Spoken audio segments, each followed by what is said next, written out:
Hello বন্ধুরা, চলে এসেছি আবার একটা নতুন ভিডিও নিয়ে। তো আজকে তো আমার অ্যানিভার্সারি, তো সেই উপলক্ষে তোমাদের দাদাভাই তো বাড়িতে নেই, তোমাদের দাদাভাই কাজে গেছে। তো দাদাভাই বাড়িতে থাকলে ছোট হলেও একটা সেলিব্রেট হতো, তো সে তো বাড়িতে নেই, তাই জন্য কিছু হয়নি। আর আমার শ্বশুরমশাই অনেক দিন থেকে আমাকে একটা জিনিস দেবে দেবে ভাবছে, কিন্তু দিতে পারছিল না, তো আজকে দিয়েছে। তো শ্বশুরমশাইও বাড়িতে ছিল না, শাশুড়ি মাকে বলে দিয়ে গেছিলো, শাশুড়ি মা আজকের দিনে আমাকে আমার হাতে দিয়েছে এটাকে। ঠিক আছে, এই যে দেখো একটা বেনারসি, বেনারসিটা তো আমার খুব পছন্দ হয়েছে, দেখেছো? এই যে পুরো বডিটা মনে হয় এই রকম ছোট ছোট কাজ করা আছে পুরো বডিটা।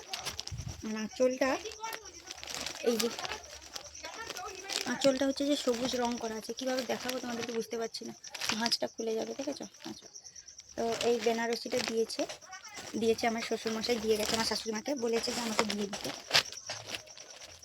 ঠিক আছে, আর তার সঙ্গে দিয়েছে এই যে আলতা আর সিঁদুর। ঠিক আছে, এই আলতা সিঁদুরও দিয়েছে আমার শাশুড়ি মা।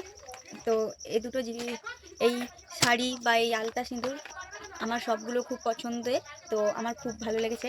কার কার শাড়িটা পছন্দ হয়েছে, আর আলতা সিঁদুর তো শাশুড়ি মা দিয়েছেই আমাদেরকে। তো দেওয়ার সময় একটা কথা বলেছিল, ঠিক আছে? সেই কথাটা কোনো দিন যদি পারি আমার শাশুড়ি মার মুখ থেকে তোমাদেরকে শোনাবো, ঠিক আছে? তো শাড়িটা কেমন লাগলো একটু জানাবে, আর আমাকে কেমন লাগবে সেটাও জানাবে। চলো, টাটা।